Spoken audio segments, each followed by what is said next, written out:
Well, hey, everybody. Welcome, welcome, welcome, welcome, welcome. Come on in into this IG live and I guess YouTube video on the Maggie Morgan show. This is our reaction show on the series The Joys and the Woes of Singlehood, and we want to go over a couple of past shows, right? A couple of guests, what's our take home, what are some of the lessons that we have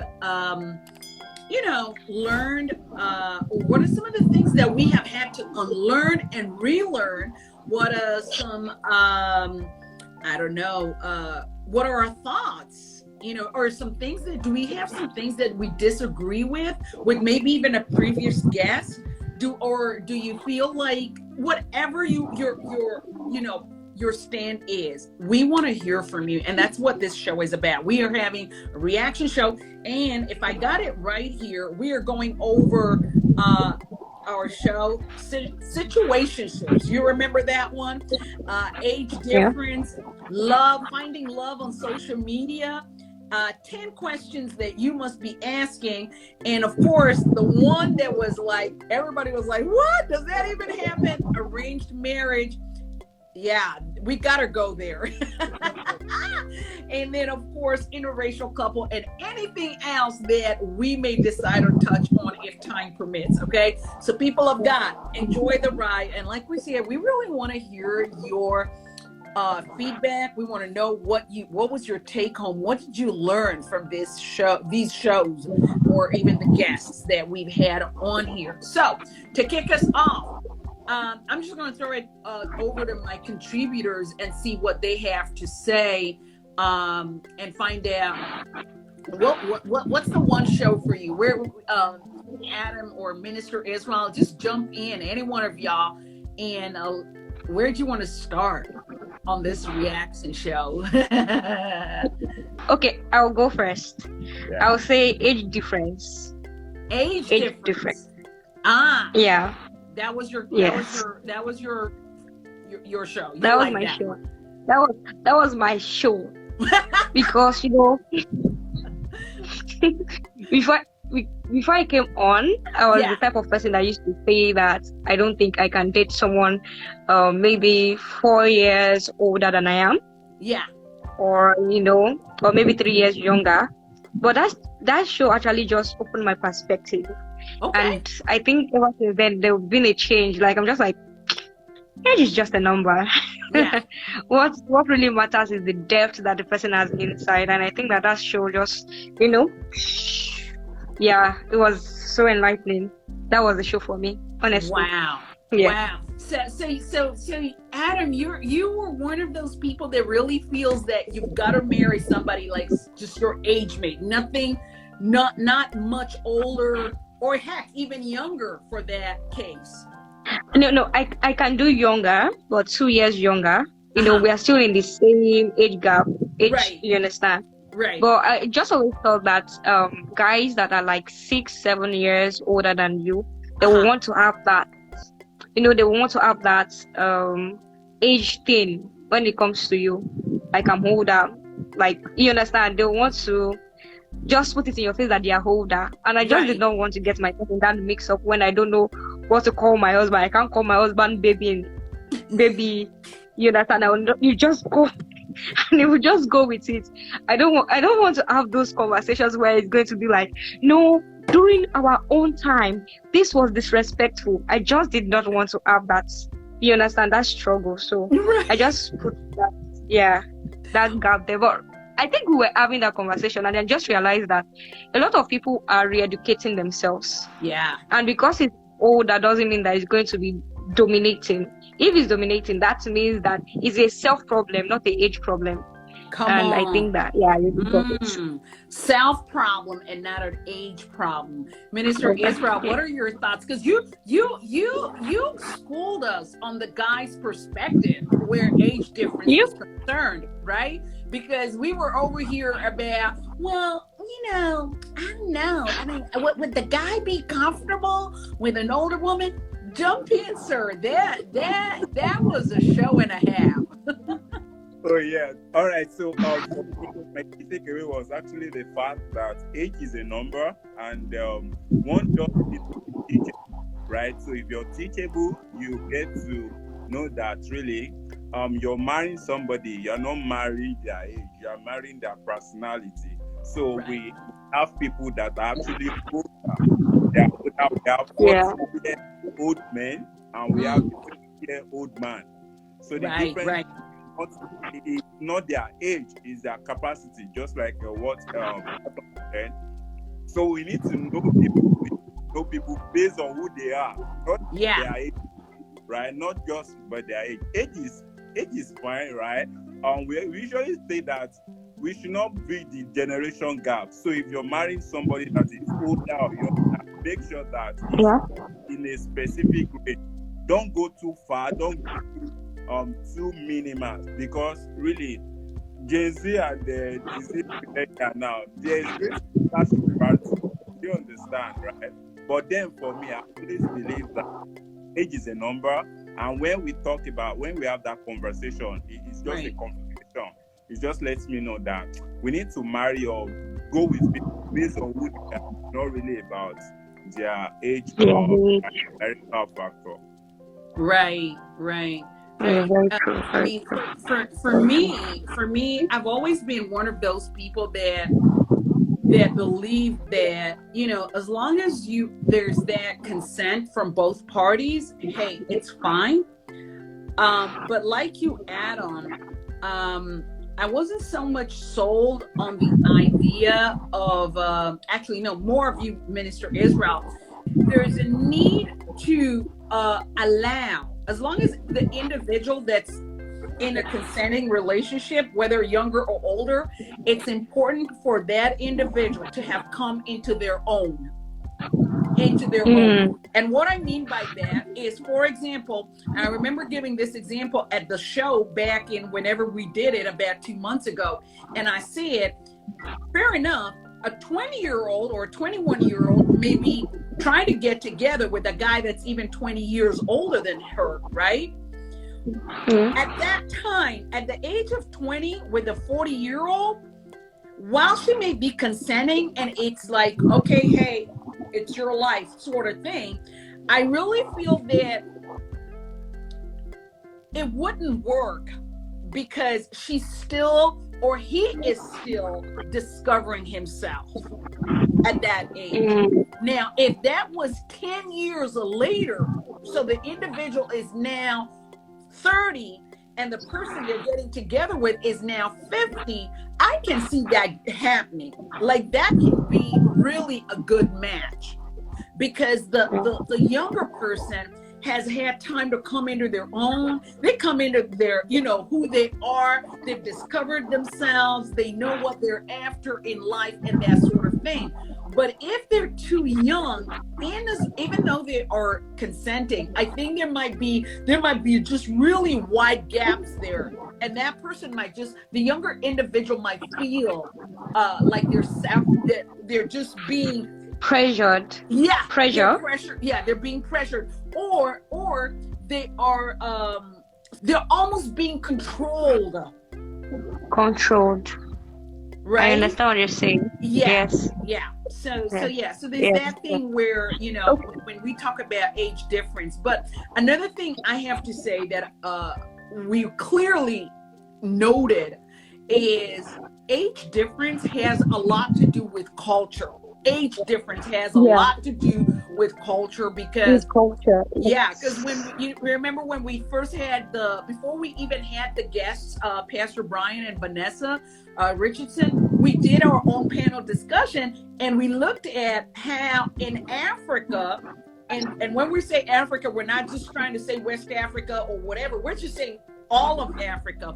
We noticed that it's an African thing to frown on an older woman with a younger man. Whereas out here, and when I say out here, for the benefit of those of you that don't know, so I'm in London right now, so this is Europe, or even America, right?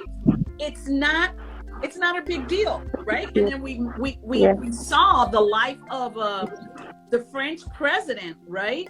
he's with a woman that's much older. And we said that if there's no way, if that was in Africa, that brother would be a president. He would. No way. I think what I think is that we always liken age to maturity many Yeah. times, and these two things are different things, honestly.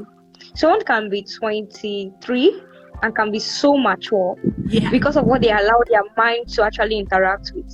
Yes. Some people, as young as 5 years old, their parents allow them to interact with very intellectual content. So when you meet them, when they speak, even when they are 16 or 17, you will know that this person is speaking. For example, I was listening to this girl that's always doing campaign on climate change and everything.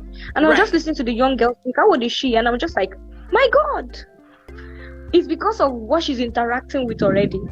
So if she's 23 and she meets someone 30, because she already has her own, she already has a place, she has identified herself. Yeah. It's not going to be hard for her compared to someone who is 23 and the person is just barely figuring out life now.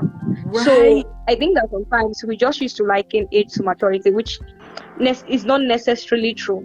Yeah. And it's not, you can even actually find someone who is 23, a lady who is 23, or a guy who is 23, married to somebody that is 30, and they are still the ones teaching that person the right things to do. Because the person that is 30, over the period of time when they were supposed to grow, they were busy having fun, doing things that will not matter in the next 5 years. Now they are 30, they've come into a age where things are meant to, be serious. They have to learn all these things that they decided not to learn. So it's not that person that is like very young that took the time to, be grounded, that is not teaching them. Yeah. So I just wanted to clarify that before I talk about the older women. Actually, in Africa, I noticed that people actually do that stuff. Like a older woman marries a younger man. It's just that they don't celebrate birthdays. So you will never know. They don't celebrate the birthday, and they don't come out to say it that I am older than my husband or something. Yeah. So for me, I believe that was key, because a lot of people are actually in that department. There are a lot of people are older than their husband, but because they don't say it outside, like people need to talk about it, and they are good, they are fine with it. So I believe that it has to do with the individual involved, not even what society or family will say.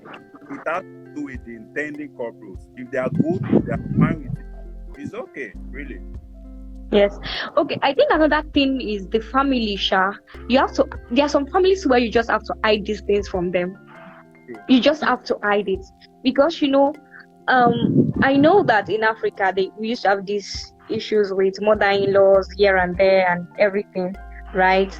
And you will see some things, they'll be like, oh, because you are older than my son now, you are trying to direct him everywhere he's supposed to go. You understand that kind of thing? Yeah. So if your parents are like that, please hide it from them. Yeah. Don't even talk about it. See, there are ways to do these things. Not everybody has to know. You understand? Just keep it. Yeah. Keep it. Yeah, I agree, Adam. There's a way to do these things, because like I think like you said, it's if you already know your parents' position, you know how they think. They're your parents. You ought to know how they think. So it would be to your advantage. Because at the end of the day, age is not a crime. Do you know what I'm saying? Like, there's nowhere that it's a problem. And if it's a problem, it would be for them, not so much for the both of them. Yes. No. And as long as you are comfortable, the two individuals are okay with the age difference, then heck. And I love, there's a line, Minister Israel, you soon gonna be a pastor, I'm telling you, at the rate you're going. Listen, there's something that you said, Minister Israel. You said, it is what you sell to the people about yourself that they will buy.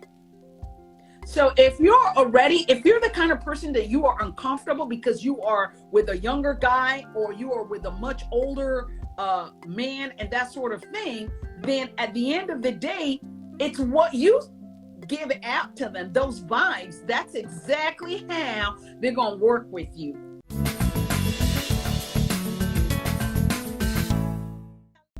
You know, I have to say, just to touch on the guests that we had, Pastor Brian and Vanessa Richardson, right? And I know you were with me on that show, Minister Israel. Did you notice how he pointed out the fact that he had to come clean before God, okay? Or own it up before God and just say, Lord, enlarge my heart to receive what you have for me, because he was about to miss his breakthrough, because in his head he was like, oh no, I don't want a woman that's too much younger than me, you know, because it turned out she's 21 years old younger than him.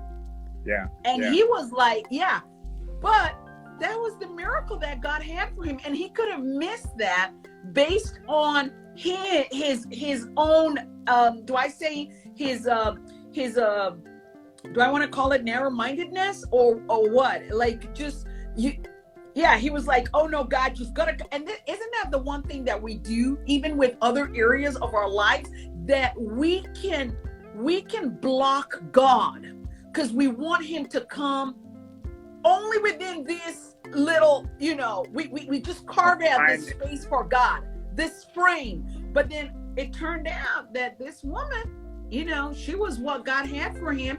And she was 21 years, she is 21 years younger than Pastor Brian. And they've been married, what, nearly 30 years now. Because this year's 29, next year will be 30 years. Go figure. So it can work. It can work. You just cannot put God in a box. I know. Good to see you here, Minister Kenny. Yes, thank you. God bless you, sis. Yeah, this is it. You're going to have to be open-minded. You cannot tell God, you can't pray to God and ask God to give you a mate, but then when he brings the mate, you're like, well, actually, God, I don't want this mate because I just have issues with, oh, they are X years younger than me or older than me. If you want God's blessing, then go with God's blessing. And like what you said on our last show, Adam said, if you're going to be working, then let God take a break. Yes. Or let God take a break. Or if you want God to work, then you take the break. You take the rest. It's as simple as that. Amazing. Let's move on to another show. Somebody jump in with whatever show that you. I know Adam started us off with age difference. Minister Israel, over to you. Which one was one that stood out for you, sir? So for me, love on social media stood out for me because not because I love the social media. Of course, I love the social media space. Yeah. But much more than that, I've always believed that love can find people anywhere. So we can't give God, we can't give God a confinement that, hey, this is where I'm going to meet my partner. Like, God work in a mysterious way. So social media is just a platform. It's a platform where people interact, people get to meet one another.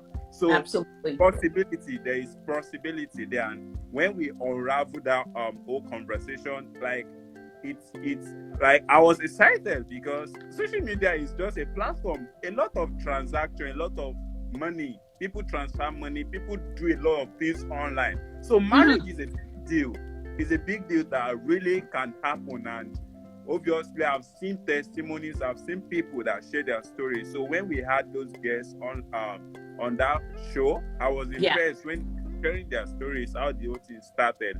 But one thing we just need to know is the fact that God is a factor. So, I mean, people can come online, these guys, put out a lot of things that is not true about them. But I believe there is a way to unravel all of these things. And so, but then, God factor is always important in all of this conversation. Yeah, totally. I was going to come in and say that, Minister Israel, you like that show because it's your soul. It's your soul.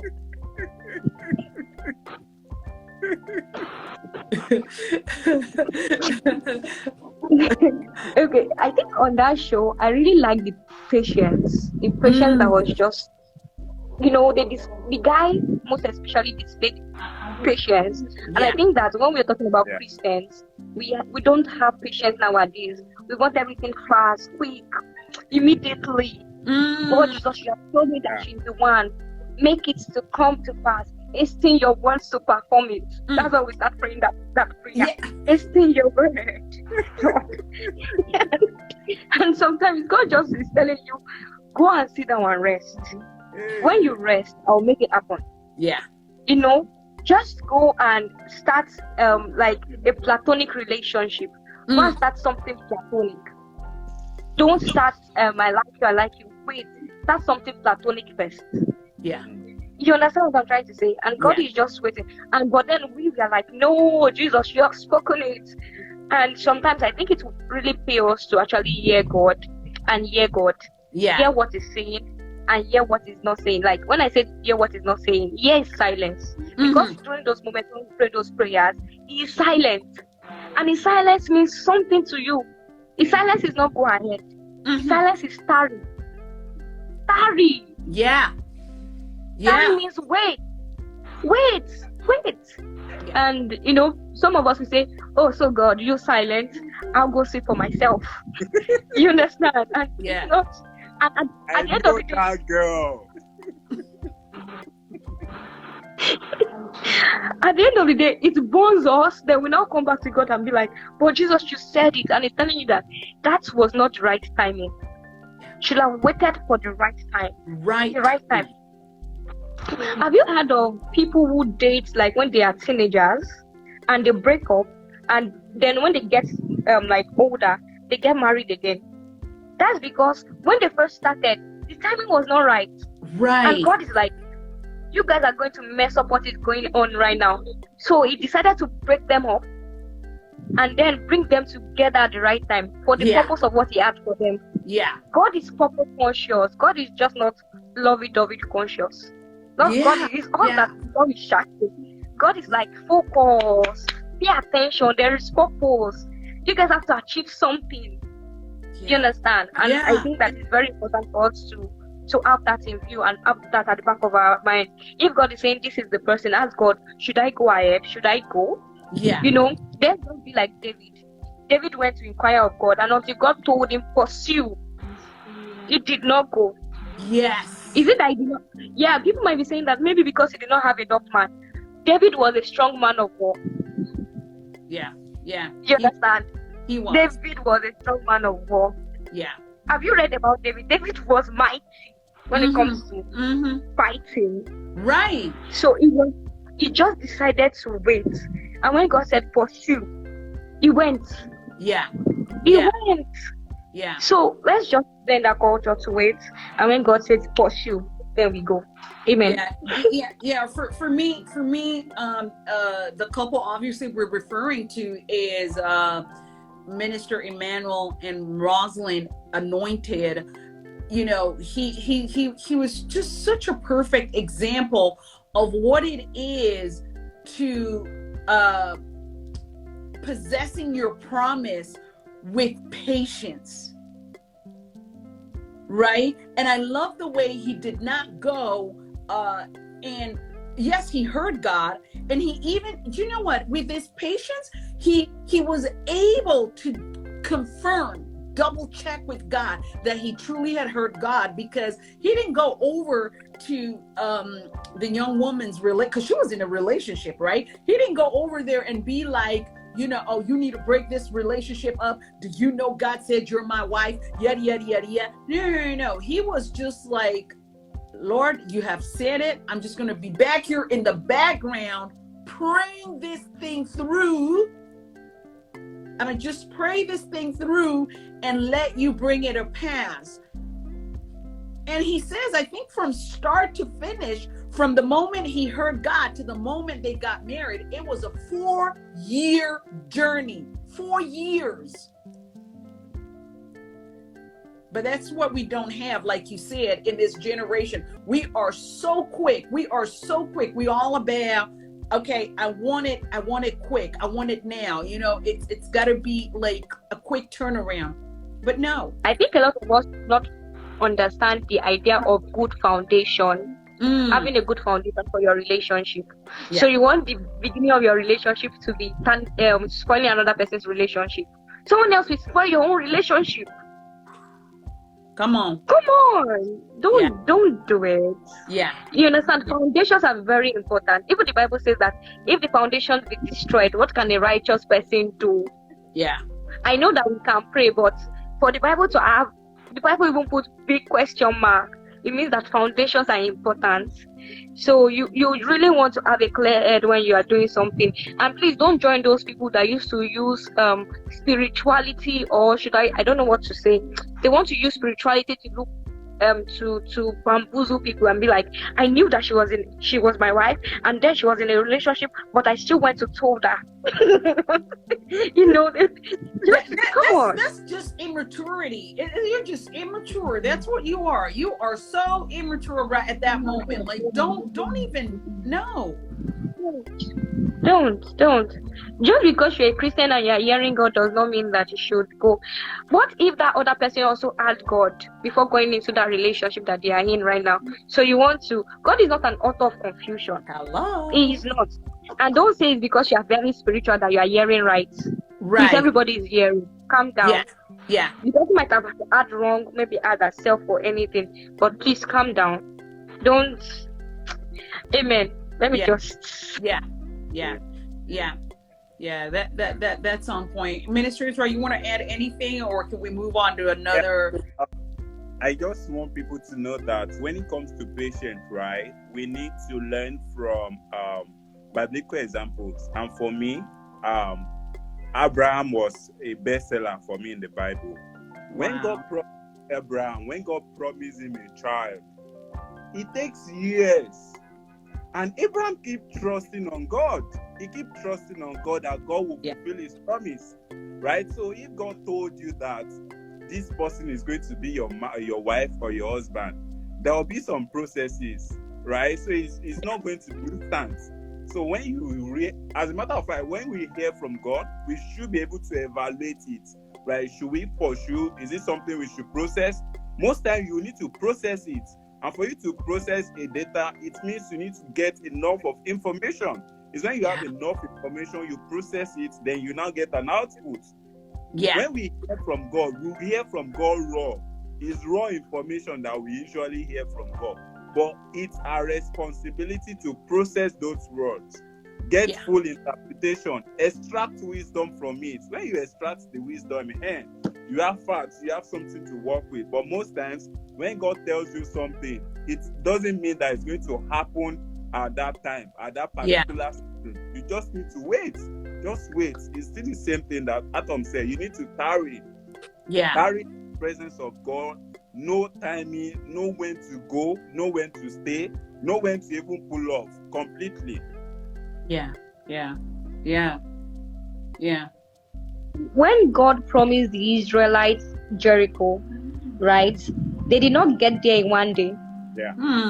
In fact, Pharaoh did not let them go. Yes. Funny thing, Pharaoh did not let them go. So you should understand that. And if you actually even watch the story of Pharaoh, God said that because he's going to add in his heart, so it meant that everything Pharaoh put them through, it was God that was sitting down on it. It was God that wanted it to happen. Just imagine that. Sure, you get. So sometimes when we receive the promises of God, the best thing for us to do is to go and drink water. Oh, Jesus has said this. Open your book, write it down. Say thank you, Lord, because you said your word. What did you say, sir? Cold water, cold one. Good, you get it. Drink it. Drink it. Then after you drink it, now ask God, when are you going to bring this word to pass? Yeah. How many years? Because sometimes God will tell you some things you will do 6 years time now. And he knows that if you start what you are supposed to do 6 years time now, you will enter into problem. Because you are not yet mature for it. Come on. But still, God will tell you. Still, God will tell you that, okay, this is where I am taking you to. Yeah. So you have to understand that everything is not a one-day made thing. Yeah. Yeah. And you were talking about Abraham and his faith, and that part came to me where Abraham had the son after the bondwoman. I've forgotten their name. Hagar. Agar. Yeah. Yeah. Yeah, thank you. Right. And God told him to send them away. Mm-hmm. And I think that sometimes we just read that scripture and we just like move on. Yeah. That was the fruit. That was like a show off to the world that he could have a child if he wanted to have a child. Like, you understand that his sperm was working. That was a validation for him. Yeah. And God is telling him that I don't need your validation. Take your validation away. Yeah. And he still believed God and sent that one away. Many of us will not. Yes. Because you already have a validation. What do we want? Do we want people to validate us, or do we want God to validate us? Right. These are things that are very simple in us waiting, being patient. Because I have told 250 people that God said that this person is my wife. Now I really need that to come into that because I want to be validated. No, Jesus does not need you to help him. Yeah. Jesus will help himself. Yeah, totally. And we have to, yes, we should not get so self-important. Jesus will do it. Yeah. If he says he will do it, he will do it. Yeah. You just cooperate. That's Cooperate. Amen. Amen. I love that. So moving right along, I want to talk about the 10 questions that every single person must ask. There, I said when I brought that idea to us, and I said, guys, I think we need a panel discussion on this one, because you find a lot of people are going into marriages or going into relationships, and there's certain questions they're just not asking. You're not asking the right questions. And to make reference of Victory, one of our contributors on here, she always says, listen, it's beyond you just finding out what's the person's favorite color, how do they like their steak, their ice cream, what's your favorite flavor? Like, those things are good, they're cute. But those are not the things that are going to help you form even an opinion and even know if this person is a candidate. Like what Minister Israel always likes to say, you are the HR manager of your life. There are all these candidates, you need to interview them. Why do you think they ask us so many questions when we go for a job interview? You're going for that job. You already have, you read the job description, right? You show up, you fill in, they invited you for an interview. You're not the only person they're talking to, they're going to interview, right? So the same thing, there's certain questions that I really feel singles need to be asking. It's not enough to just say, oh man, but we're in the same church, our parents know each other from, whatever, or we're from the same city or same whatever. That's not enough. That's not the foundation of a strong marriage. Yeah, so I believe it's very important to ask questions. Just like Atom will always say that we should not assume. You don't assume relationship. You don't assume marriage. You need to ask questions. And when we say questions, there are different types of questions. We have those surface level questions. Yeah. Right? You're doing friendship. Friends, my guy, my wee, we can be asking all those surface level questions. Yes. But if you're going to do marriage, if you're going to build something that is lasting, something that is going to stand the test of time, then we should be able to graduate from all those surface level questions. You ask questions that has to do with legacy, that has to do with personality, that has to do with finance, because either we like it or not, when there is no money, everybody is on pressure. Like, there is pressure already, but if there is no money, pressure will increase. So financial question is something that people should talk about. Like, how do you make money? I said it the last time that don't just say you are doing business. You must be able to tell us, how do you make money? Don't tell me you are doing business. Which type of business? You should be able to clarify. Let's know your source of income. Just tell us, are you selling a product? Are you rendering a services? Just come up. Let's know that, okay, I'm not saying you should give me your financial statement, but let me know your inflow, your outflow. Let's know what's your ideology about money, because some people believe that their money is only their own. That I mean, some people don't believe in giving. Some people have different ideology when it comes to finance. So I believe that financial question is something that people should talk about. If you really want to build something together, you need to talk about it. Like, money, is it your money or is our money?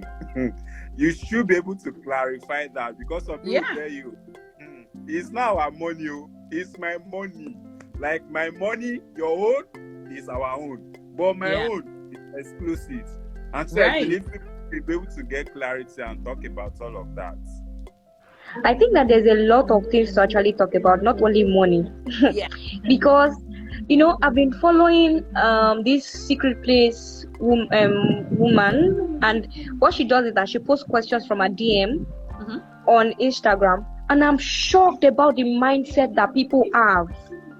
So you have to ask questions on mindsets. Like, do you think that in the next 5 years you can you can go to the US and live in the US? Ask the person now, do you think you can marry somebody, a woman who is traveling, who, like, you understand? I mean, maybe her work or ministry allows her to travel often. Can you allow that? Some people, it's not that they cannot take care of the children, it's just the idea that we should not be more international than me. Ask mindset questions. Save yourself from future problems. Please ask mindset questions. And you want to see yourself large enough so that you'll be able to ask these questions. You'll be able to ask that, okay, guy, if tomorrow I earn more than you, what will happen to our relationship? Because some men don't know how to undo that. You understand? You want to ask mindset questions. You want to ask tomorrow, if they say that there's a chieftaincy title and it's only for females, and they pick me your wife, will you support me? If tomorrow the First Bank of Nigeria opens up and they call me the CEO, to be the CEO of it, will you allow me be? Right. You understand? You have to ask mindset questions. Just save yourself from issues, especially if you know that God is taking you places. People who are commoners can marry anybody and be okay. But if you know God, even you as a man, ask, will you be comfortable if your husband operates in this type of space? Ask. Because you understand, I know the society says that a man can be anything, but you also do not want to be an absent father. Is there a plan? Is there a plan for you guys to juggle the family together with ministry and you not being an absent father? You understand? There has to be planned. See, ladies on this call, I'm sorry, ask him, how do you plan to actually even engage your children? Because the mentality of absent fathers has been sold to us since we were children. And you will hear things. You will hear things from men like, a mother's love is superior, so your own love is not superior. Those are mindsets that have been sold to us since we were children, and these things come out to play.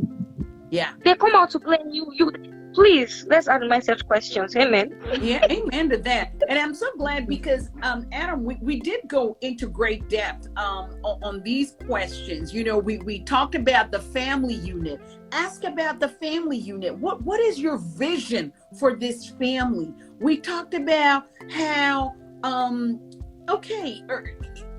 do you have the call of God upon your life? Or besides this job thing, your career, do you have other interests? Do you have other things that you like to get into and that sort of thing? And I remember Minister Israel, you gave such a great example of your own life, and you said there was a certain woman that you were interested in, but then when it got down to it, and you asked certain questions, and they literally were affecting the answers that you got would affect respect your calling.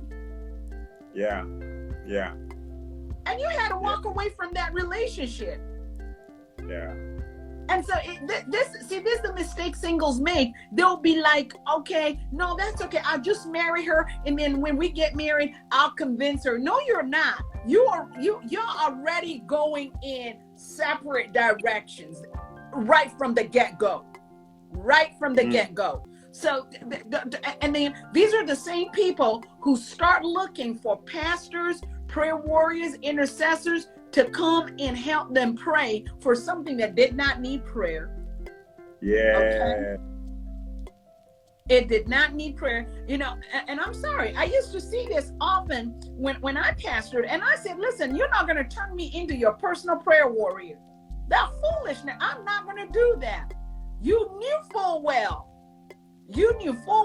I had a lady there, we all the time, we're like, have you sought God? Have you asked questions about him having children with other women? Oh, you know, you know, he's you know, he's this, he's that. They never. Or like you guys like to say in Nigeria, when the answer starts off with actually.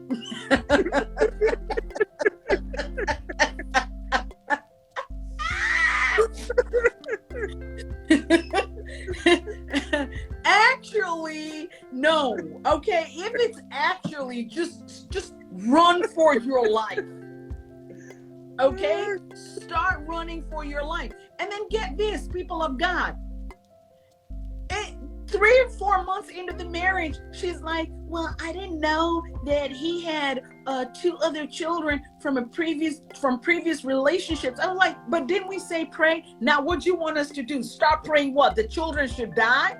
Or what? What exactly should we be doing? Pray what?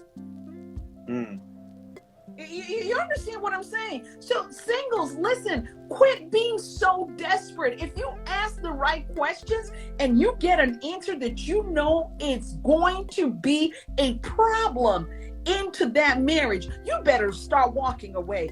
You know my song on this part. Walk on by. Walk on by.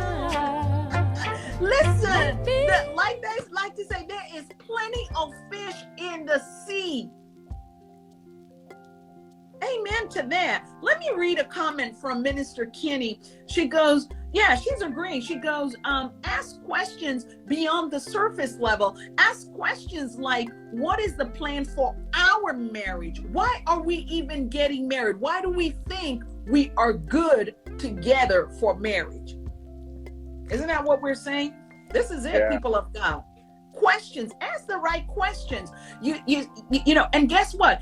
I think it was you, Adam, that said it is better that you ask the questions and you didn't get an answer than for you not to ask the question at all. Yeah. That's a big one right there. That's a big one there.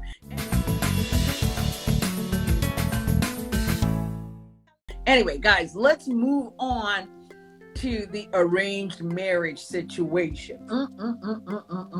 Arranged marriage. I know, because even I was shocked at the couples. And you know, as you know, those of you that don't know, we got to sit down with a family all the way in Kenya. The young woman in question, she's from Kenya. She's Kenyan and Ugandan, lives in Kenya, in Nairobi, and her husband is from the Philippines. And their parents worked together to bring them together. They literally arranged their marriage for them.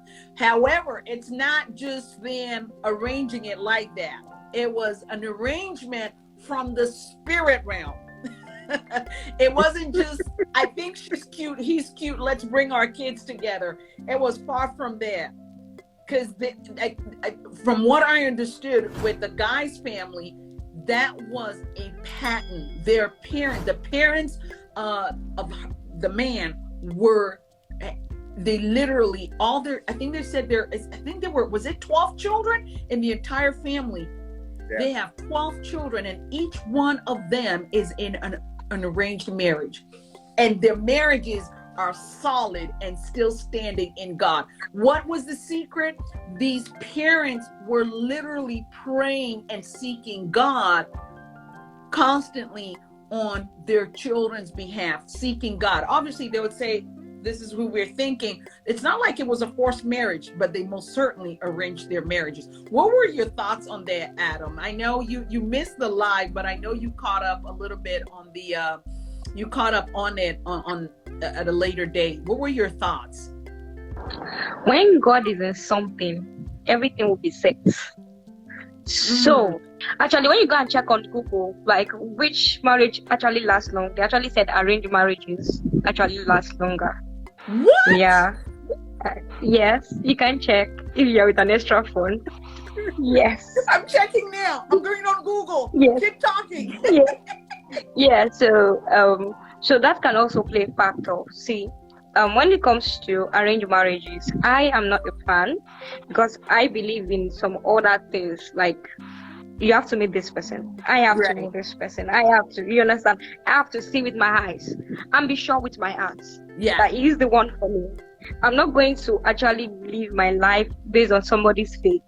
Right. But however, for them, their parents' faith actually worked for them. Honestly, it's not everybody that it actually works for, Sha. Because you know there are some people that is just they did not ask from God. They just said he's cute, she's cute. Bring them together. I'm friends. We are friends. I'm the father's friend. The father is my friend, and they just brought them together.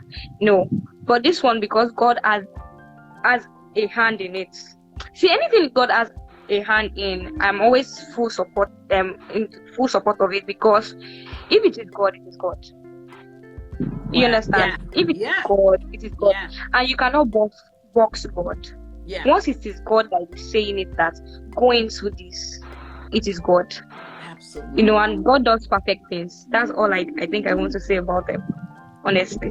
Okay, so I just did what you said to do, Adam. You know, I've got another handset on here. So, of course, I've been on to Google, and I just typed in statistics on arranged marriages success.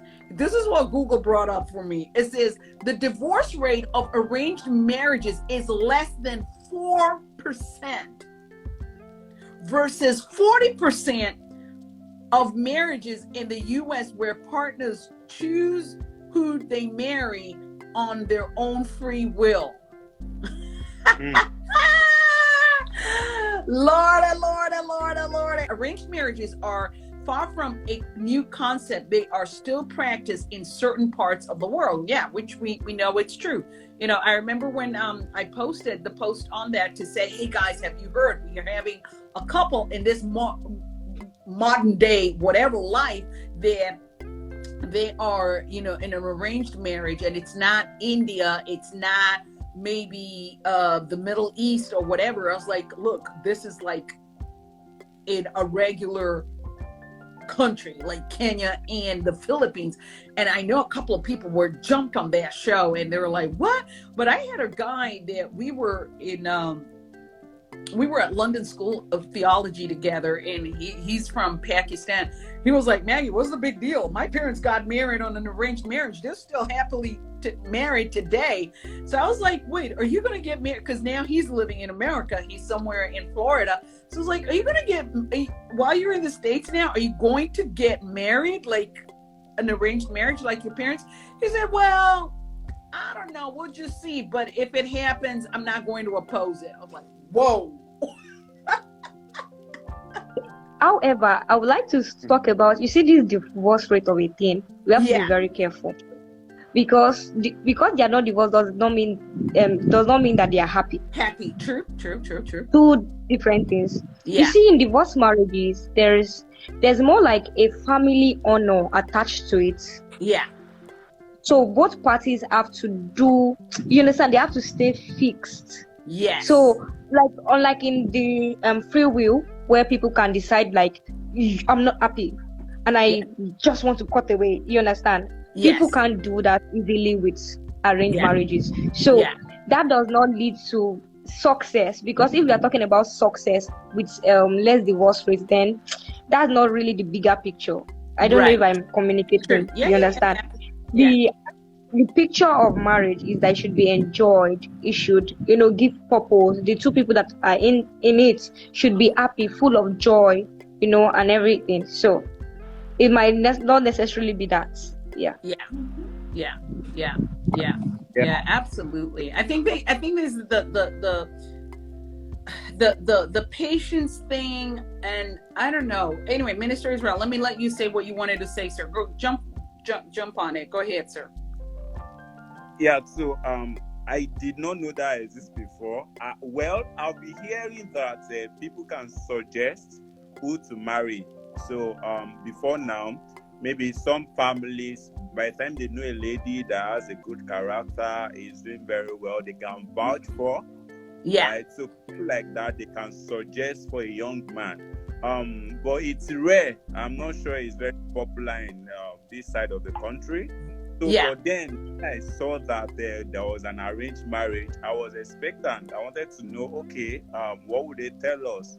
One thing that stood out for me in that conversation was about how their mothers, the parents were strategic and were prayerful about it. Mm-hmm. It's not a physical thing. It's not just because they did the suggestion. There are a lot of prayers. There are a lot of spiritual investments. And that's what stood out for me. So anybody that wants to do that, you not do it physically. It's not just on what you think or what. It's not by facial. It's not just about what your eye can see. You need to go. You need to do a lot of spiritual activities, like just sort things out spiritually. So what we are seeing is just an output of the spiritual inputs that has been sorted out by their parents. And so I believe that parents can go all the way for their children like that. So this goes for parents, that you're not just giving birth for giving birth's sake. You have a lot of things to do. Right. Yeah, you have a lot of things to do when it comes to the destiny of your children. And so, that's what stood out for me. Yeah, absolutely. Absolutely. Yeah. There is really that need to be intentionally there. Like if this is an introduction, it is what I think it's worth understanding that there's a massive difference between an arranged marriage versus let me introduce you to this person, because because that, sir, for me, it kind of like blends in with what we were saying on that show we had on best places to meet someone. Yes. Yeah, because when you think about it, you may have a friend and she's going somewhere. Maybe she's been invited to a wedding or she's in whatever, and she's taking you along. You don't know that there might be a friend of hers who's there with another friend, and hey, things are happening. Oh, let me introduce you to this person. And guess what? Things can happen. So there is room for those kind of introductions. Absolutely. Now, speaking about some of the best places to meet people, I have to say that was also a really good show for me. In as much as we were, I know you opened us up, Minister Israel, by saying there are places that you're not going to meet people, that you really need to put yourself out there. But then Adam was also like, look, we get it. Even though you may not put yourself out there physically, because of the how we've come so far now with technology, you can kind of like still put yourself out there, but even online, because there are many things now. There are many events that are online. You can like just participate, and the next thing you know, you are in it. Like you're meeting somebody. I think that's just grand. I think in this day and age, it's definitely way better, and I think that we can give credit, quote unquote, to the pandemic, because it taught us how to do things virtually now. All right. I mean, look at us here. I mean, I always say, look at Adam. I met her on a platform that we've never met in person. Adam, you're all the way in China, and then and then what's her name now? V, the other contributor. I met you both on that platform, and we just started to talk, and we thought, well, let's do something along the lines of relationship. And then Victory now mentioned you, Minister Israel, mentioned how you have this amazing book, which I completely love, and I keep telling people about. And here we are. We're like in 3 different continents right now. Thank God for, for technology. So there is that possibility of meeting people in any kind of setting. But ultimately, you cannot say, I'm not going to do anything. I saw a funny video on Instagram earlier where a guy was asking this woman, well, if you're not going to do anything, like you're not going to put yourself out there, how are we guys supposed to meet you? And she laughed. She said, well, maybe God's going to have to use Amazon Prime to deliver the person straight to my to my door. No, honey, it does not work like that. Okay, it does not work like that. Go ahead, Adam, go ahead. I think on that show I talked about volunteering. Yes. To just get yourself, like, I feel like if you put yourself out there on social media, you will need to also now go and listen to our show that we talked about finding love on social media. Yes. You understand? The two go together. Yeah, make sure you listen to that show, because that show is going to help you. But honestly, social media is now a world, like a vast world. Because so recently now, I have a friend. We are about 12 years in friendship, like this year, if not 13 years. Wow. Ever since I left Nigeria, and we're still connected. We still stayed connected online till now. Mr. Israel, don't wait for anything. I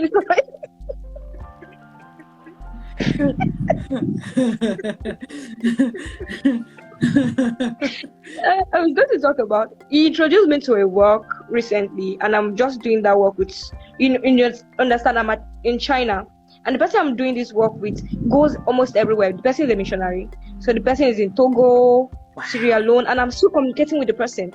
Wow. So you understand what I'm trying to say? The world is large right now. Yeah. And you can create, and I'm just in my room, and I have a phone. So when you have a phone, you can put yourself literally anywhere, even business-wise. You understand? Market yourself, please. And please, let me talk about those Instagram ladies. You do not have a boyfriend, but your account is on private. Why? Why? We cannot even come and appreciate you. We saw your comment somewhere, and your comments, we saw your comment somewhere, and your comment was so nice. You were like, we felt like, oh, this person is of great value. Then we are like, let's go and check your account. Private. Like, really? You think all of us are patient? Be public. Please, be public. If you are single, please, by all means, put yourself out there, because not everybody is going to send ad friends. Some people are just want to move, but it's in that moving that they will just see something that will catch their attention, and they'll be like, hey, hello, you do this. And that's a whole big conversation coming from, you understand? Someone got a full-blown husband because she asked for chocolate on her story. Like, she literally just said that I miss this chocolate, and someone saw it and bought her that chocolate, and now the person is her husband. What? And you're putting yourself on private. What? Why are you making yourself private? I'm sorry. Are you kidding me? Adam, are you serious? For real? For real? I'm serious. I am serious. Oh yes, I heard that. Yes. It's chocolate. Posted and said, I miss this chocolate, and some guy responded, got her the chocolate. Oh yeah. He said he was going to get her chocolate from US that was traveling, and he went and he came back, gave her the chocolate, got a number, and rest is history. Wow. Glory to God. Hallelujah. I've always believed that media is your new CV, right? Say that again. Say that again, Minister Israel. Social media is now your what? Your new CV, your new resume. Because I'm a living testimony. There are some jobs I've applied for that I think I'm not qualified because there are many people on that job list. But I was told that when they check, they are giving me the job because when they check me on social media, they saw me, that I'm visible, and they like my content. That was what gave me the job. Whoa. Yes. So I think everybody should take social media seriously. And when I mean seriously now, that doesn't mean that you should always be online. But if you want to do anything online, be sensible, be strategic about it. Post something valuable. Post something valuable. Encourage people. Encourage people because people need encouragement. Inspire people. Just let your content be around that, right? Yeah. People will appreciate that often. Don't just ghost out. Just like what Atom said, why are you doing private? If you want space for yourself, just be in your house. Let's know that you are there all alone. But if you're coming out, it's called social media. It's a place to socialize, right? Socialize with people, engage with people, talk with people, gist with people. That's the essence of social media. So those people that are doing a private, they're actually not minimizing the platform because the platform is not meant for you to be in one corner. No, you are supposed to mingle with people. And just like what you said earlier, social media is a blessing right now because there are a lot of people I know that actually have not met them before, but we are doing stuff together. There was a woman I've been working for my boss.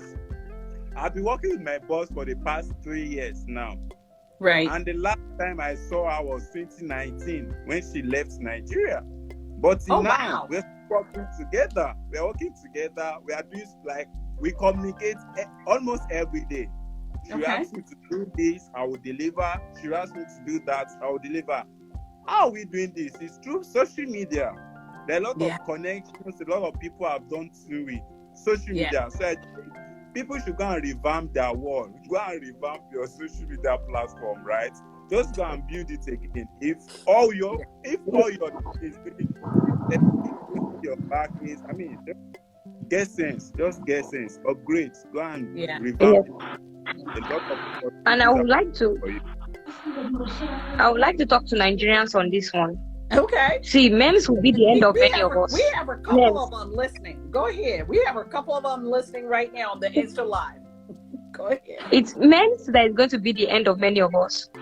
What we don't know is that many times big organizations that we actually drop our resume on, through, they actually check our social media handles. Do you think that they just ask you for access sake social media handle? No, they don't just do that. They check what you post. And so many people that feel like I have the qualification for this job. Yes, you do. But when they check you in the last 2 years, it's only memes. And they're like, come on, is this the type of person we want in our organization? It's only memes. What, Adam? It's only what they post? Memes. Like those... right, okay. You understand? And they're just like, is this the type of people we want in our organization? Sometimes you don't catch crews. Sometimes there are some type of crews that are not for you. When you're a purposeful person, when you're trying to put yourself on a particular kind of level, global level, there are some jokes that are not for you. The type of person you portray yourself to be on social media is how people are going to receive you. Right. If you post yourself as, just anybody that can make fun of anything, those are the type of people you will attract. True. Take a minute and just look through your contact list on social media, Facebook, Instagram, and see the type of people you attract. Yeah. It will tell you the type of content you are putting out. Completely. Come on. I agree. So, please don't. Yeah, it's just take it serious. What he has said, what Minister Israel said, just take it serious. Yeah, you don't know when it's part of your resume. It's part of your resume. Yes. you know that there was this time that they called some people out on Twitter that they wanted to use them as brand ambassadors for something, and people started digging out their posts from 5 years ago against them, started using it against them 5 years ago, saying that these people support this type of thing, these people support this type of thing. You can't afford to post just anything. And those, some of them lost the what they call it, the package that was supposed to go to them. They lost it. Wow. Just because of that. Yeah. Yeah, please. Yes, Wow. please. There you go. Yeah, it's really part of your resume. You want to be careful. Listen, guys, I'm just going through here just to see any comments or any questions. But there's a question here which, Adam, you've already answered when you say something about the show we had on finding love on social media and some of the best places to meet people. Those two shows kind of like, you know, they are intertwined. All right, so watch those. Let them bless you. You know, you or listen to them. Right, you can go ahead and just listen to those, and let them, you know, just guide you. And I love what you say there, Minister Israel, about internet does not forget. It's so true. The internet does not forget. Put your best foot forward, people of God. Think. And if you know you have content, you know, pictures, whatever, that's just does not speak of the person who you are today, or, you know, who you're planning to be, you're developing, just go get rid of them now. Go delete them. Okay, delete them, archive them or something. But just, yeah, absolutely. Now that you said that, I'm gonna make sure or make sure, okay, okay, because my public pages, my ministry pages are public. Okay, yeah, knock yourself out there. Okay, you will hardly find anything on there. But on my personal page, trust me, that's private. Okay. Yeah, all right. Okay, you know, the Maggie Murgai Show and Kingdom Bait International, public as can be. Come on in. But my own personal page, no. Okay, because I happen to have a public life and I have a private life, and in as much as the internet is not so private, I want people who are interacting with me on a personal level, at least I know them, or at least we are in a circle of friends. You understand what I'm saying? But seriously, I hear what you're saying. No, do be wise in these things. Be wise in these things. Don't just do whatever. Be intentional. All right. So anyway, people of God, we want to leave it here. It's been a fantastic hour doing this with you guys. Join us next week. We're back on here on Instagram. It's going to be a Friday show. We're back on here and we have our guest. We're going to be talking about one of the mistakes that singles are making. Okay, so catch us. I'll tell you a little bit on that. So one of the mistakes is when you take somebody home and your parents do not approve. What do you do? What's the right what's the right approach to that? Okay, do you need to antagonize your parents? Okay, or are you just supposed to just submit and be like, well, okay, mom, okay, dad, I'll leave this person? You want to come in for that show next week, Friday, right here on Instagram, 7 o'clock. We got a wonderful testimony of a young woman who took somebody, her now husband took him home, and her parents did not approve. But guess what? They're married today. So we want to find out from her, how does she convince her family? How does she convince her parents to accept? How does she fight for her love and still remain her parents' child? And World War III did not break out in that family. people of God. We love you. We gotta go. Thank you so much for being here. We will see you next Friday, like I said, on behalf of myself and Minister Israel, all the way in Lagos, Nigeria, Adam all the way in China, myself right here in London, England.